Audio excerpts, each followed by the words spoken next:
Okay, so your next reading is Introduction to Fixed Income Valuation. We are doing curriculum questions given at the end of your reading, Introduction to Fixed Income Valuation. Question number 1. A portfolio manager is considering the purchase of a bond with a 5.5% coupon rate that pays interest annually and matures in 3 years. If the required rate of return on the bond is 5%, the price of the bond per 100 of par value is closest to. First of all, you will need to extract the required information that you will plug it in your financial calculator. Since the bond pays interest annually, that means the interest payment would be $5.5. N, that is 3. Interest per period, the rate that you will use for discounting, that is 5%. And the future value, the face value at which the bond matures is 100, the par value. What we need to calculate is the value of the bond, PV. It matures in 3 years. Here we go. So let's plug in the numbers. So 5.5 is your interest payments. Maturity is 3 periods or 3 years. Interest per period is 5. The par value is 100. We need to calculate the present value CPT PV. That's 101.36. So that makes B to be the correct option. And B it is. Question number 2. A bond with 2 years remaining until maturity offers 3% coupon rate with interest paid annually. At a market discount rate of 4%, the price of this bond per 100 of par value is closest to. So what we have here is that it matures in 2 years, so there are 2 periods. The interest payments are $3. Interest rate per period that will be used for discounting, that is 4%, and the face value at which the bond would be redeemed, or means it paid off, is 100. So we need to calculate the present value. Just you need to plug in the numbers in your financial calculator TVM and you'll get your result straight away. 2 periods, interest payments 3, 4 is the interest per period, that's for discounting, par is 100, 98.11, so that makes C to be your correct option, and as you can see, it's C. An investor who owns a bond with 9% coupon rate that pays interest semi-annually, that's an important piece of information, and matures in 3 years, is considering its sale.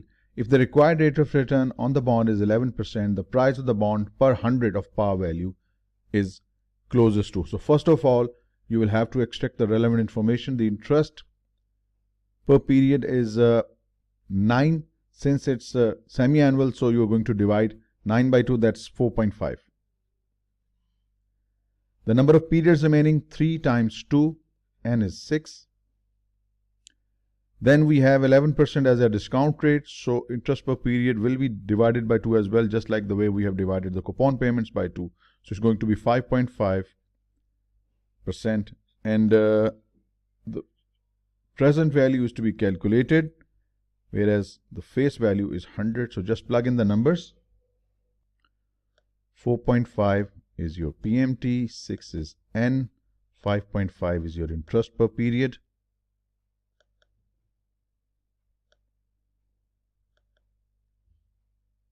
$100 is FV. We need to calculate the present value. 95.00, so that is perfect match with option A, and A it is. A bond offers an annual coupon rate of 4% with interest paid semi-annually, which means the coupon would be 4 by 2. The bond matures in 2 years, that is 2 times 2, 4. At a market discount rate of 6, that's going to be 3% now. The price of the bond per 100 of par value is closest to. So we know here PMT is $2, $4 upon 2. N is 2 times 2, 4. Interest rate per period, it's 6 by 2, 3%. The face value, the par value is 100. So we need to calculate the present value. So all you need to do is just punch in the numbers in your financial calculator TVM. You'll get your result 2 is interest payment. I'm taking it positive. 4 is N. 3 is interest rate per period. 100 is your face value. We just need to calculate P will be negative number, negative 96.28. And that perfectly matches with your option B, my good people. That makes B to be the correct option.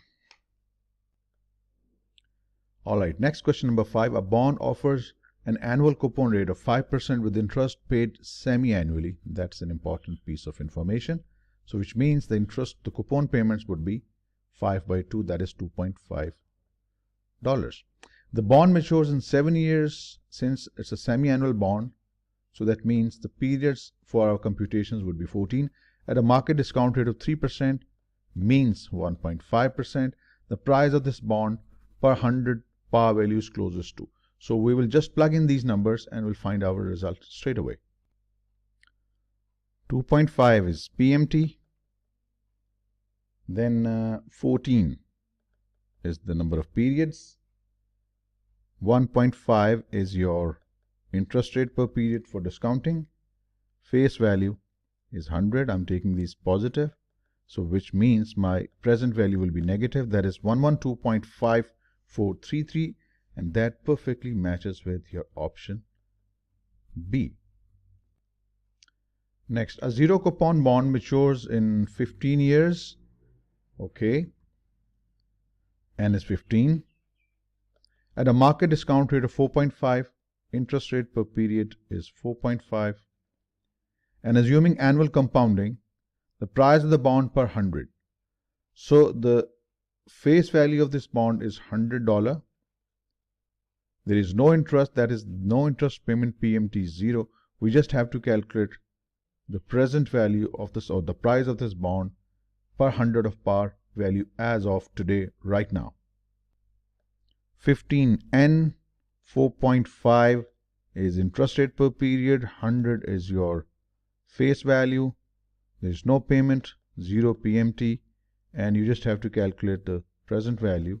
It's 51.67, perfectly matching with your option B. Next, consider the two bonds that pay interest annually. Bond A pays 5% coupon, matures in 2 years. Bond B pays 3% coupon, matures in 2 years. At a market discount rate of 4%, the price difference between bond A and bond B per 100 par value is closest to. The best way to do a question like this is to calculate the difference in their coupon payments and then simply discount the coupon payments with the discount rate and find the present value. Straightforward. So let me plug in the numbers, write down what exactly do we need to punch in, and then we will use the calculator to find the difference between the price of bond A and bond B. So we need 2 periods, means the time to maturity for both bonds is the same, and is 2. The discount rate 4%. The payment, the difference in coupon, $5, $3, $2. So differential of payment is $2, and since both bonds will have 100 face value, so the difference in face value, the difference in payments is $2, the difference in face values, 100 versus 100 would be 0, right? What you have to do is just simply punch in these numbers in your financial calculator to find the difference in these bonds in the form of PV. So 2 is N, 4 is interest rate per period, 2 is PMT, the difference in interest payments, and the difference in the pars is 0, CPT, PV, and there you go. So the difference, the price difference between these two bonds will be 3.77, and that makes B to be the correct option. Okay, just an added gyan or knowledge at no additional cost.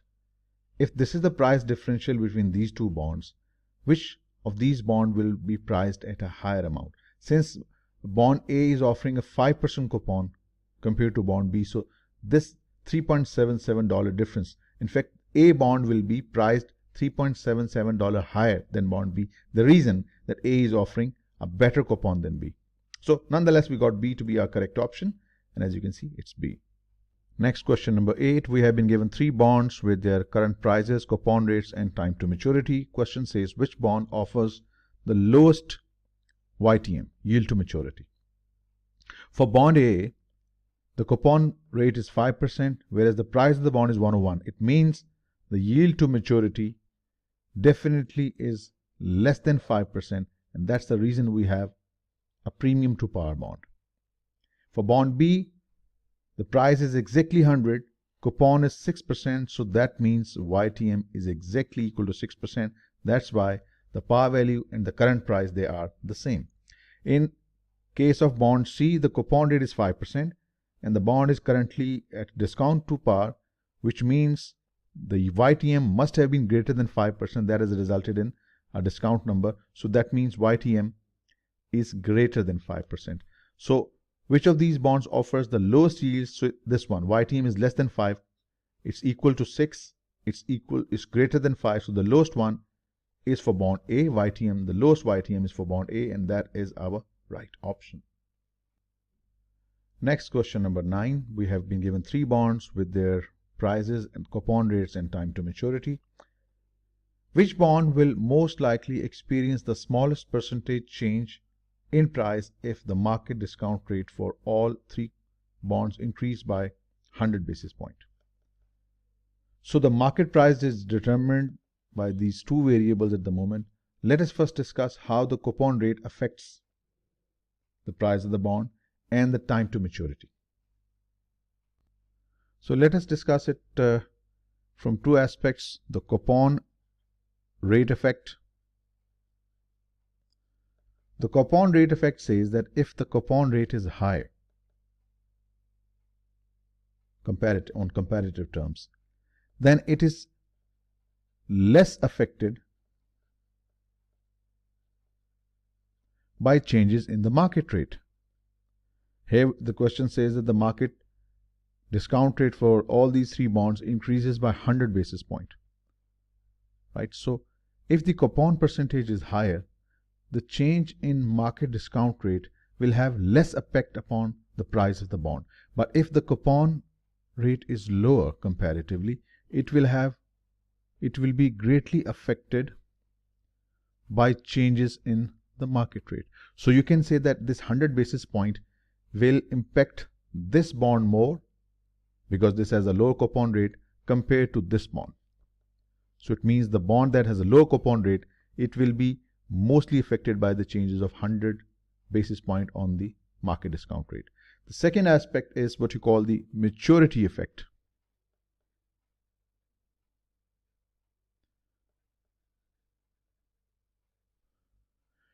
Maturity effect. If you have a short-term bond, this short-term bond will be less affected by the changes in the market discount rate.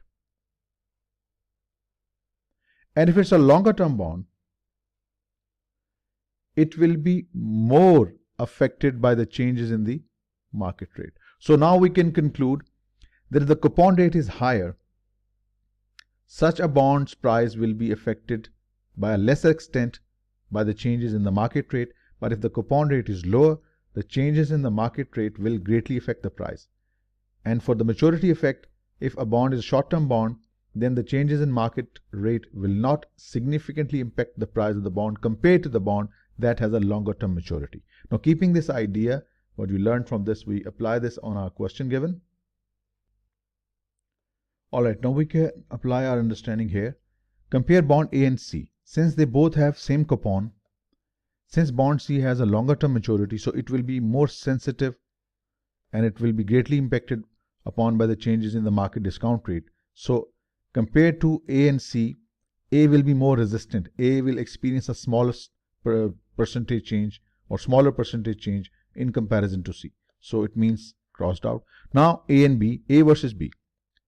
Now since both of these bonds have same maturity, so the decision will come on the coupon rate. Since B has a higher coupon rate, so it will be more resistant to changes in the market discount rate than A. So that gives us B to be the correct option. As you can see, B it is. Next question. Suppose a bond's price is expected to increase by 5% if its market discount rate decreases by 100 basis points. If the bond market discount rate increases by 100 basis points, the bond price is most likely to change by. First of all, I'm sure you remember from our discussion on this reading that relationship between bond price and discount rate is not linear. There is an element of convexity we discussed in the reading. So when discount rate decreases by 100 basis point, right, it, as per the information given, it results in 5% increase in the price. But if situation is reversed, if the discount rate increases by 100 basis point, in this case the price fall would be less than 5%. I'm sure this is totally related to the reading that we discussed a little while ago, so that will clarify the idea. If the bond market discount rate increases by 100 basis point, the bond price is most likely to change by less than 5%, and this must be discussed and related with the bond yield convexity that we discussed in the reading. Next, question number 11. We have been given 3 bonds with their respective coupon rates and maturity in years. Okay, question says all 3 bonds are currently trading at par relative to bond C. For a 200 basis point of decrease in the required rate of return, bond B will exhibit, or bond B will most likely exhibit what? We will have to compare bond B versus bond C. There has been a decrease in the basis point since the years to maturity are the same for both. So the decision comes on coupon. We discussed a little while ago in the previous question, when the coupon rate is higher, changes in the discount rate will impact lesser on this bond compared to the bond with the lower coupon rate. So yes, because of decrease in the basis point, the price of the bond will go up, but to a lesser extent compared to the bond B. So we can say that when the discount rate or the required rate of return falls by 200 basis point, the percentage changes in prices will go up. The price for C will go up, price for B will go up, but the percentage change in price for B will be higher than the percentage change in price for C. The reason being that the bond with the lower coupon rate is more sensitive to the changes in the discount rate. So that makes B to be the correct option. So bond B will exhibit a greater percentage change in price. So that makes B to be our correct option. Okay, information is the same as in the previous question, question number 11. All 3 bonds are currently trading at par. Which bond will most likely experience the greatest percentage change in price if the market discount rate for all 3 bonds increase by 100 basis point? If the market discount rate increases, it will result in a reduction in the price of the bond. Let us see it from 2 aspects. First, from the maturity aspect, maturity effect. The bond with the long-term maturity, it will be greatly impacted compared to those bonds that have lower maturity. Then the next decision point is coupon rate effect. So bond with the highest coupon is likely to experience less percentage change than the bonds with the lower coupon. Now you can compare. C is eliminated, it's not greatly impacted, comparative terms. B is eliminated as well, but this one, A, it will experience the greatest percentage change because of the higher maturity and the lower coupon rate. So that makes A to be our correct option. Next, an investor considers the purchase of a 2-year bond with 5% coupon rate, $5 every year with interest paid annually. Assume the sequence of spot rates shown below. The price of the bond is closest to. We have learnt in our reading that the present value of the bond, or the price of the bond, is discounting the coupon payments with the relevant discount rates. For year 1, it's 3%. And for the second year, it's 4%. So it's going to be 1.04 squared. And don't forget, we also have the 100 par value. So if you discount these two, first by 3%, then 4%, it will give you 4.85 plus 97.08, giving you a total of $101.93. This would be the price of the bond, so that makes A to be your correct option. Next, this question is similar to the previous one, but it's a 3-year bond. A 3-year bond offers 10% coupon, $10 rate with interest paid annually. Assume the following sequence of spot rates. The price of the bond is closest to. So we will do the same thing what we did in the previous question. $10 to be discounted at the rate of 1.08. Then the next $10 to be discounted at the rate of 1.09. Since the second year, so it's going to be squared. I'm sure you know the TVM computations. And the third year, when the bond matures, you will see 110, 10 being the coupon payment plus 100, the amount at which the bond is paid off, the face value, the par value, upon 1.095 cube. Now, the present value of the first interest payment will be 9.26 discounted at 8%. Next would be 8.42, and this total amount would be 83.78. If you add all these, the total would be $101.46. So that makes B to be the correct option. Here's a set of 3 questions. They're pretty straightforward. We have been given 3 bonds, bond X, Y, Z, with their coupon rates, time to maturity, and the spot rates at which we will discount them. All 3 bonds pay interest annually based upon the given sequence of spot rates.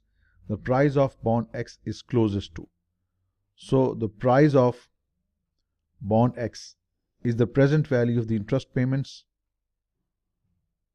which is going to be $8 plus the par, 108, to be discounted at these spot rates, 1.08, 1.09 squared, and 1.1 cube. If you do your computations, it's going to be 7.41, 6.73, and 81.14. Adding all these up gives you 95.28. So that's fairly straightforward question. B is the answer. Next, based upon the given sequence of spot rates, the price of bond Y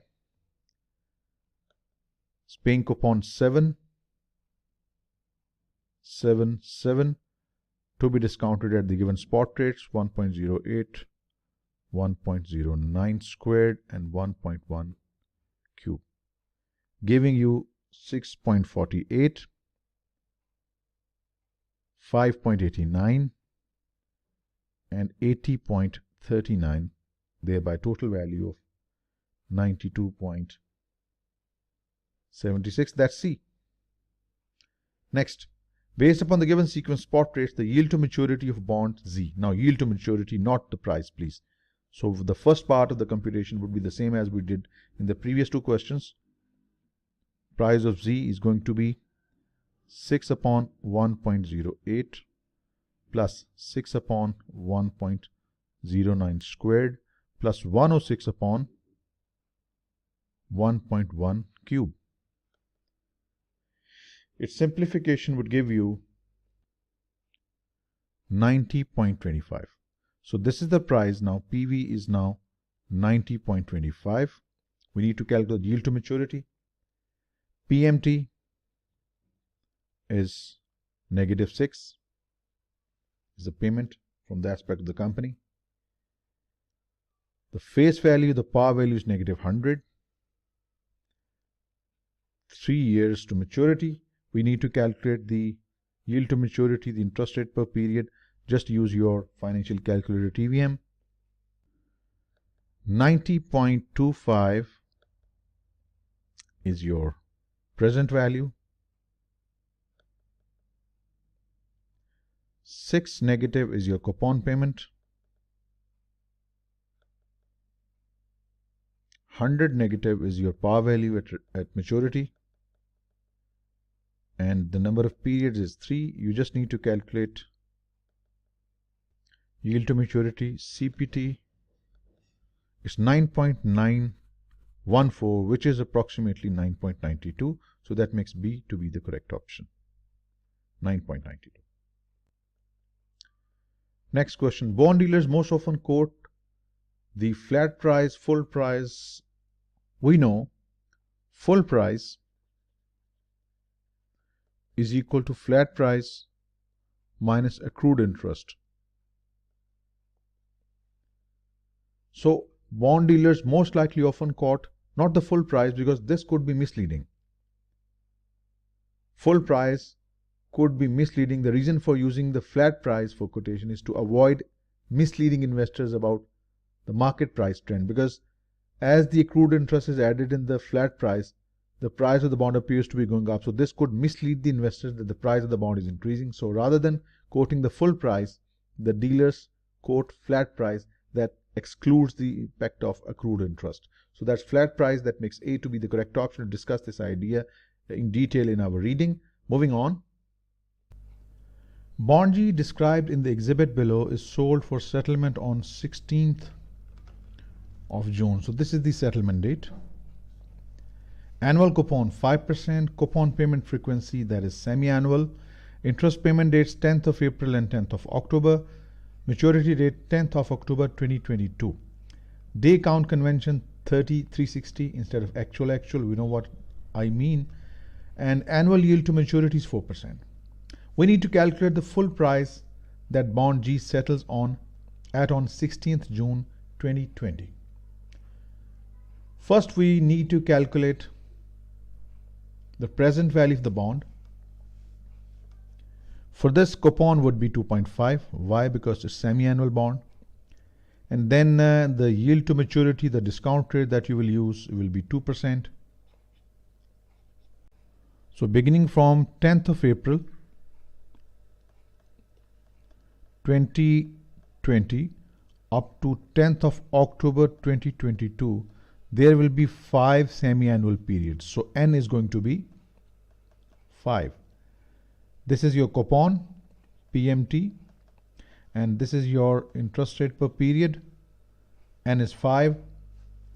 Now let us calculate the present value of the bond using our financial calculator. 2.5 negative is the PMT. 100 negative will be the face value or the future value. 2 is interest rate per period. 5 is N. You just have to compute the present value. It is 102.356 or 357.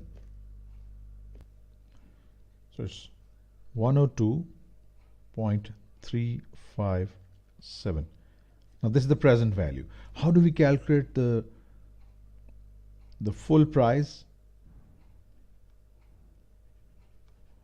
Full price is equal to present value into 1 plus yield to maturity, then in this case 2%, raised to the power small t upon capital T.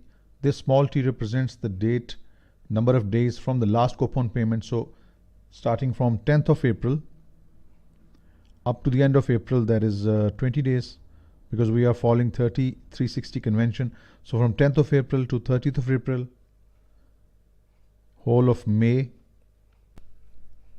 and then we have 16 days from June, so it will be a total of 66 days.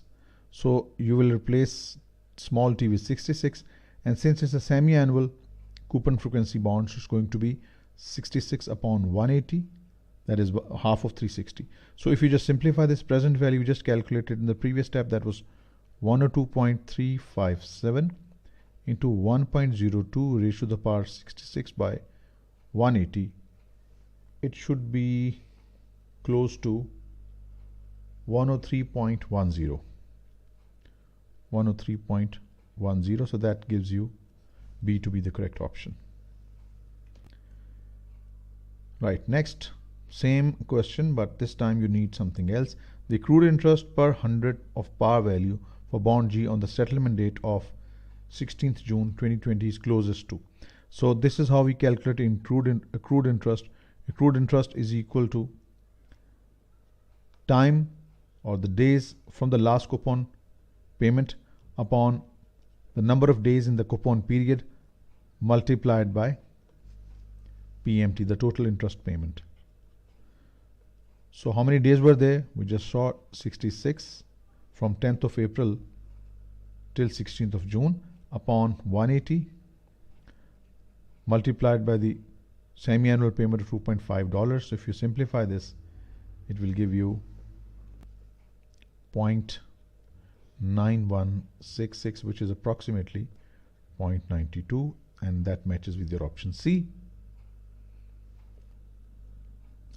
Next question, same information. The flat price for bond G on the settlement date of 16 June is closest to. So we know the flat price FP is equal to full price minus accrued interest. Full price we calculated in, I think, question number 19th. That was 103.10. It is continuation of the same set of questions minus accrued interest of 0.92 or 0.9166, whatever you want to use, and it will give you 102.18. So this is your flat price, and that matches with option A. Next question, matrix pricing allows investors to estimate market discount rates and prices for bonds with different coupon rates. It's a straight textbook approach based questions. We use matrix pricing to calculate the discount rate and the prices for those bonds that are not actively traded, or they may not be traded at all. B, straightforward, it's a textbook approach question. For bonds not actively traded or not yet issued or will never be actively traded, metric pricing is a price estimation process. Next is again a straightforward textbook based question. When underwriting new corporate bonds, matrix pricing is used to get an estimate of the required yield spread over the benchmark rate. And what's the benchmark rate? Benchmark rate is typically the yield to maturity on a government bond having the same time to maturity or close to same. So the spread is the difference between the yield to maturity on the new bond that you're going to bring, the new corporate bond, and this benchmark rate. So that makes or gives you A to be your correct option. Next. A bond with 20 years remaining until maturity is currently trading for 111 per 100 of par value. The bond offers 5% coupon rate with interest paid semi-annually. The bond annual yield to maturity is closest to. So first of all, since it's a semi-annual bond, so N is going to be 20 times 2, that is 40. Coupon payments, PMT, 5%, that is $5 upon 2, that is 2.5. Since it's an outflow, we're going to put negative. And the present value of the bond is plus 111. And the face value, when the bond will be paid off, will be negative 100. What you have to calculate, the bond's annual yield to maturity. You simply punch in these numbers in your financial calculator and you will get your result straight away. 40 is N. 2.5 negative is your payment, 111 is the present value, and 100 negative is the face value. Compute interest rate per period. It's 2.09. Since we have done the computation based upon semi-annual basis, so multiply this number with 2. Here we go, 4.182, which perfectly matches with your option B. Next, the annual yield to maturity stated for with the periodicity of 12 for a 4-year zero coupon bond priced at 75 per 100 of par value is closest to. We know the formula. PV is equal to face value, par value, upon 1 plus R raised to the power N. You just need to plug in the numbers. The current bond price is 75. The par value is 100. 1 plus R. Since the periodicity is 12 and there are 4 years involved, so it's going to be 48. So you can do this way. 1 plus R is equal to 100 upon 75 raised to the power 1 upon 48. So it will be equal to 1 plus R is equal to 1.00601, making R the subject. It will be 0.00601, and multiplying this with 12 should give you 7.21%. That is the yield to maturity. That matches perfectly with your option B. There is an alternate way of doing the same question. Using the TVM computations, we need interest rate per period, or the annual yield to maturity. N is 12 times 4, 48. Present value right now is 75. Par value will be negative 100. There is not going to be any payments. A discount bond 0. And there you go. You just plug in all these numbers and you will get your result straight away. Let's do it. So 48 is N, 75 is the present value, 100 negative is the face value, 0 is the payment, and all you need to do is just press CPT and see. Now that's on monthly basis. Multiply this with the 12 for periodicity. It's 7.2136. So it's perfect match with your option B. So you can use whichever way you want to. Next question, number 26. A 5-year, 5% semi-annual coupon payment corporate bond is priced at 104.967 per 100 of par value. The bond's yield to maturity quoted on semi-annual bond basis is 3.897%. An analyst has been asked to convert to a monthly periodicity. Under this conversion, the yield to maturity is closest to. Now there are two ways to do it. The first one is the solution given in your curriculum. Solution, suggested solution. You use this formula. You plug in this rate here. Since this is for a semi-annual payment, so you plug in 2, solve this and convert this on monthly periodicity using this formula. You plug in 3.897% here, that is for semi-annual 2, and since we need it for monthly periodicity, so it's going to be APR upon 12 raised to the power 12. So either you use this long way, or you else can use this simplified version where you use your financial calculator, plug in the numbers and get your result straightforward. First, you need to convert this annual percentage rate with periodicity 2 into effective annual rate. How would you do that? Second, interest conversion. 3.897 is the nominal rate.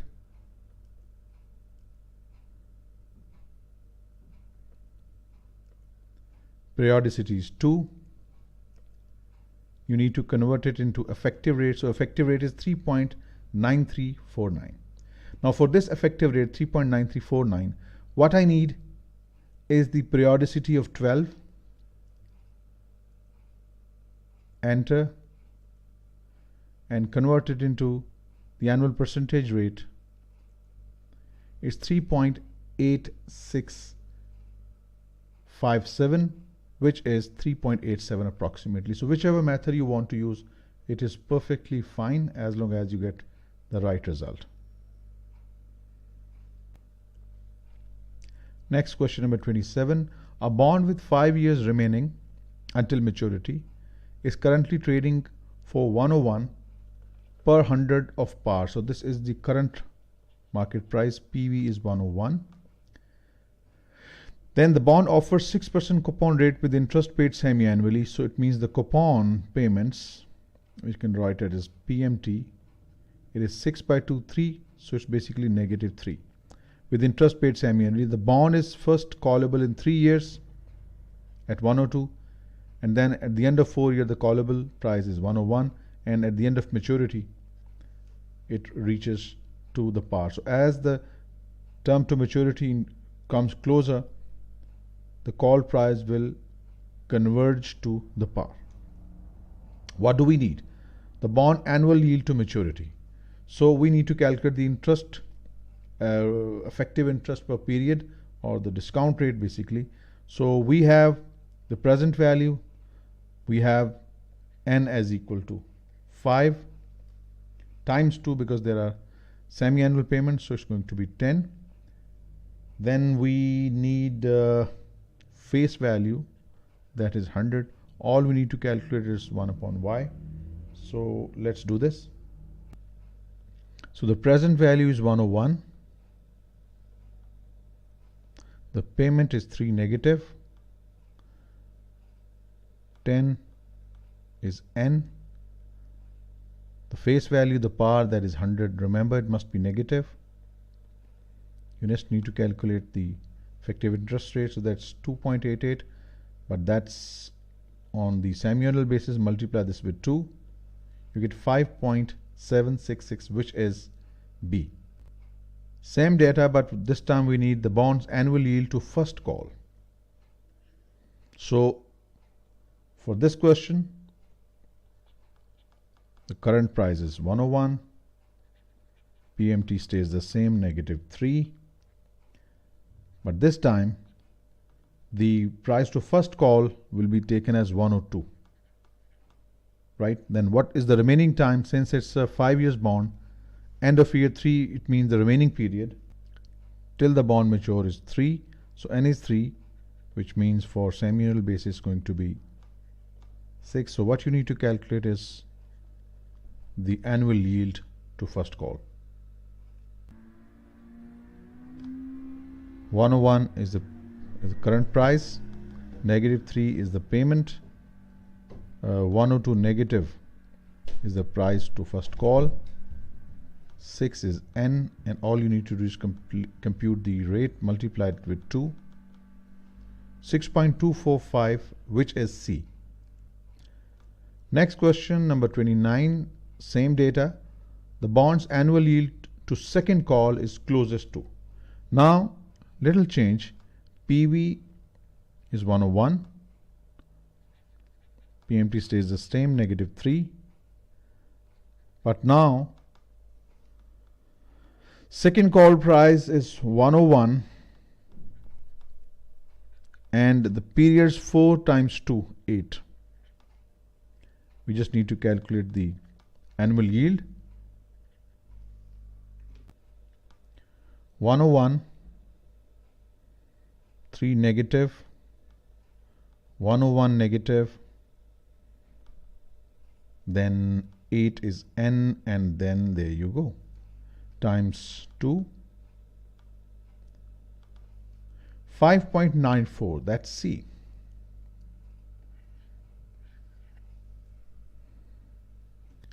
Now the same set of questions based on the same data set. The bond's yield to worst is closest to. The bond yield to worst is the lowest of the sequence of yields to call and the yield to maturity. So what we have done in our previous set of questions, starting from question number 27, question number 28, and question number 29. In question 27, we calculated yield to maturity as 5.77. In question 28, we calculated yield to first call as 6.25. And in the previous question, question number 29, the yield to second call, it was 5.94. So as I just said, that yield to worst is the lowest yield, whether through yield to maturity or yield to first call, second call, third call, or so on or so forth. So amongst all these, the lowest yield is 5.77, and that's what you call the yield to the worst yield, and that makes B to be our correct option. A 2 years floating rate note pays 6 months LIBOR plus 80 basis points. The floater is priced at 97, that's the PV, per 100 of par value. The current 6-month LIBOR is 1%. Assume a 360-day count convention in evenly spaced periods. The discount margin for the floater in basis points is closest to. The quickest way to solve the question like this is to first calculate the interest payments, and that will be equal to the index plus the quoted margin multiplied by the par, that is 100, since the amount would be on 6 months basis. So it's going to be, since index is 1% plus 80 basis point, that is 0.8. So basically 1.8 times 100 upon 2, it means the payment is 0.9. Now we can use this information. PMT is negative 0.9. Present value is 97. Face value of par value is 100. And since it is a 2-year floater, 6 months, that means 2 times 2, that is 4. Now let us first calculate the yield.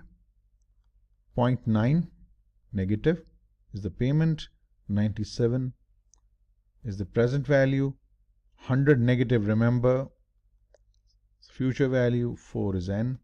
So computing for the yield, it's 1.6817.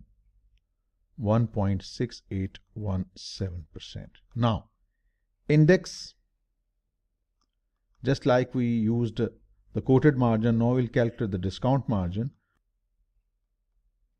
Upon 2 is equal to 1.6817. Now making the discount margin as our subject, index being 1%. So solve this for DM and let me do the computations. It's 2.3634% on the basis points. It's 236 basis point. That makes B to be the correct option. An analyst evaluates the following information relating to floating rate notes, FRNs issued at par value that have 3 months LIBOR as a reference rate. Floater XYZ, based only on the information provided, the FRN that will be priced at a premium on the next reset date is. Now, first of all, for floater X, the quoted margin is greater than the discount margin. This is the one that is going to be priced at premium. Priced at premium. Why? Because the quoted rate is more than the discount rate. That's what we have learned from our basic bond computations. Second case, for floater Y, the quoted margin is the same as discount margin, so it will be priced at par in the next reset. Then the third one, Z, the quoted margin, it is less than the discount margin. Hence, this floater will be priced at a discount. So we are looking for the one that will be quoted at premium, that is X. A. Next, a 365-day-year bank certificate of deposit has an initial principal amount of $96.5 million and a redemption amount due at maturity US $100 million. The number of days between settlement and maturity is 350. The bond equivalent yield is closest to equal to 365 upon 350 multiplied by the face value, which you call the future value, minus present value upon present value. Just plug in the numbers. It's a straightforward question and you will get your result. Multiply with 100 minus 96.5 million upon 96.5 million, omitting a million. So if you solve this all, let me do the computation. It's going to be 0.037823, which is approximately 3.78%. That makes C to be the correct option.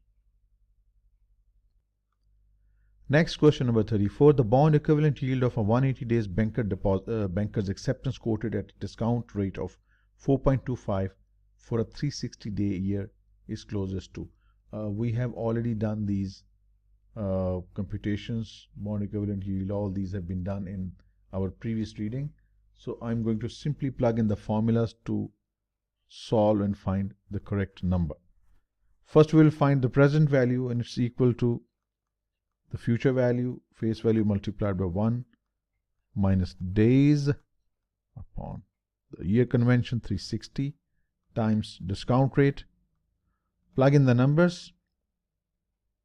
100 is going to be the face value, days 180, days in the year 360, discount rate 4.25%, and if you solve this part, it will give you 0.97875 multiplied by 100 gives you 97.875. So this is going to be the present value now. Now the next we have to calculate the bond equivalent yield, which is equal to 365 upon 180 multiplied by FV minus PV by PV. That's what we did previous example. 365 by 180 into 100 minus 97.875 upon 97.875. If you compute this all, you should get, let me calculate, 0.44025. If expressed in percentages terms, 4.4025%, which is approximately 4.40 C. Next, which of the following statement describing a par curve is incorrect? A par curve is obtained from a spot curve. It's absolutely true. If you have read your theory well, you would know. The par curve is a sequence of yields to maturity such that each bond is priced at par. It's true as well. All bonds on a par curve are assumed to have different credit risks. This is wrong. There have to be similar credit risks, not different. That makes this statement incorrect. We are looking for the one that is incorrect, and B is incorrect, and hence our right answer. A yield curve constructed from a sequence of yields to maturity on a zero coupon bond is the spot curve. It's a straight textbook approach based question, straightforward, no twist whatsoever. The rate interpreted to be the incremental return for extending the time to maturity of an investment for an additional time period is, again, a textbook approach question. It's forward rate. B. See, that's the forward rate can be interpreted to be the incremental or marginal rate for extending the time to maturity of an investment for an additional time period. Straightforward textbook approach question. So here are the forward rates for you. 1 year loan to be taken or granted.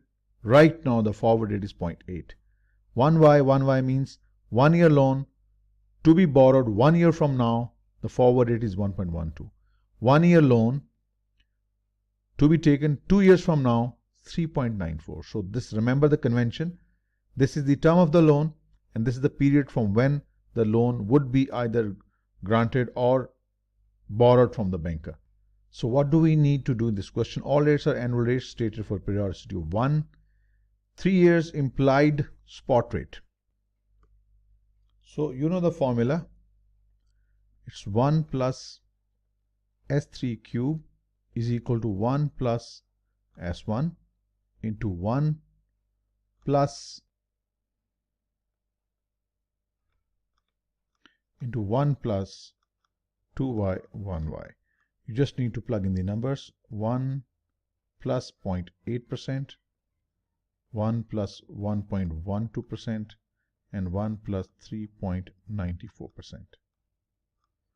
Right, so simply making S3 the subject is going to be S3 cube root of 1.0080 into 1.0112 into 1.0394 is the cube root, because this cube will become cube root there, and then deduct 1 from the final answer, and what you will get is approximately 1.94%. So this is the 3 years implied spot rate, and that is B. Next, all rates are annual rates stated for a periodicity of 1. The value per 100 of par value of a 2-year 3.5 coupon bond with interest payment paid annually is closest to. So the coupon payment is going to be $3.5 for in year 1 and year 2.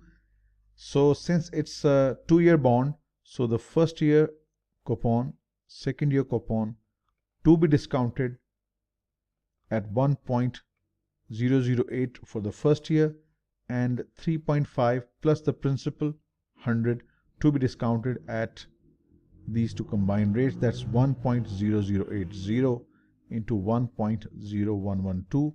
So if you calculate their present values, it's going to be 3.47, and for this it's going to be 101.54, and adding these two numbers will give you the present value of the bond, which is going to be 105.01. That gives you B to be the correct option. The spread component of a specific bond's yields to maturity is least likely impacted by changes in its tax status. Tax status does impact the spread component, as the theory would suggest. Its quality rating, it does impact the spread component of the specific bond's yield to maturity. But inflation in its currency of denomination, this is unlikely. This is least likely. Macroeconomic factors such as inflation, they influence the benchmark yield, not the yield spread. So this is least likely. That makes C to be the correct option. Now this one is a fairly straightforward question, a textbook approach based question. The yield spread of a specific bond over the standard swap rate in that currency of the same tenor is best described as I spread. So no discussion, it's a straightforward textbook question. It's a good question. We have been given two bonds, UK government benchmark bond at 2% times to maturity 3 years. This is the current price. UK corporate bond, coupon rate is higher, time to maturity is the same. The price is 100.65. Now, both bonds pay interest annually. The current 3-year Euro interest rate swap benchmark is 2.12. The G spread in basis points on the UK corporate bond is closest to. So we know from our theory, G spread is the spread over government bond. So let us calculate these two yields and then calculate the difference. So that will be the G spread. What's G spread? It's the spread over government bonds. So let us calculate the yield for both of these bonds, and their difference would be the G spread. Let's do it. Let's take first the corporate bonds. I write it as CB, that is the corporate bonds, and then we'll do the government bonds. So corporate bonds, their present value, the price is 100.65, N3, PMT, I will take it negative 5, and the future value, the face value, is negative 100. I just need to calculate the yield.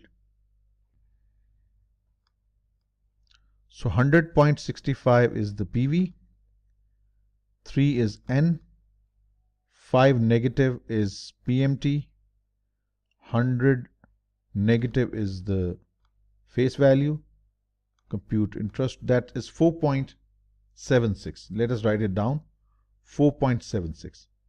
4.76. Now let us do the same thing with the UK government benchmark bond. So this is UK government benchmark bond. For this we have PV to be 100.25, N is 3, PMT is negative 2, FV is negative 100. We need to calculate the yield. Let us plug in the numbers. 100.25, that's the current price. 3 is the term. 2 negative is the interest payment. 100 negative is the face value. Compute. That's 1.91. 1.91%. So if you calculate the difference between these two, the difference is about 2.85%. If expressed in basis point, it's 285. So that perfectly matches with your option B. So that's the G spread. That's the G spread. That's the spread over the government bond. So that makes B to be our correct option. Next Next, a corporate bond offers 5% coupon rate and has exactly 3 years remaining to maturity. The interest is paid annually. The following rates are from the benchmark spot curve. Time to maturity: 1 year spot rate 4.86, 2 years 4.95, 3 years 5.65. The bond is currently trading at a Z spread of 234 basis point. The value of the bond is. Now, what is Z spread? As we discussed in our discussion on this specific reading, Z spread, also called the zero volatility spread, it is the constant spread such that when it is added to each spot rate, I will do it now, when it is added to each spot rate, the present value of the cash flows matches the price of the bond. So let me write down the formula that will explain what I've just said. Z spread when added to each spot rate, that will help you calculate the present value of the. So coupon is 5 for the first year, second year, third year, right? So spot rate for the first year is 4.86. To this we add the Z spread, which is 2.34%, 2.34%, right? Plus, for the second year, coupon discount, and remember we need to add this 100 face value as well at the date when the bond matures. So it's going to be 1 plus 4.95, the spot for the second year, plus the Z spread squared, plus then the third year spot is 5.65, 1 plus 5.65% plus 2.34 cube. Now let's revise what we just said. I said Z spread, or called Z zero volatility spread, it is the constant spread that is added to each spot in such a way that the PV of the cash flows matches the price of the bond. So if you just solve this all, you know how to do it, you will be able to calculate the price of the bond, and that, if calculated correctly, should be equal to, for this is 4.66, 4.34, 83.38 gives you $92.38. That's the price of the bond. So this completes your question 43. Next, an option adjusted spread OAS on a callable bond is the Z spread. It's a fairly straightforward textbook based question. Z spread minus the value of embedded call option expressed in the basis point per year. So a straightforward question that makes C to be the correct option and ends your introduction to fixed income valuation. End of chapter questions extracted from your CFA curriculum.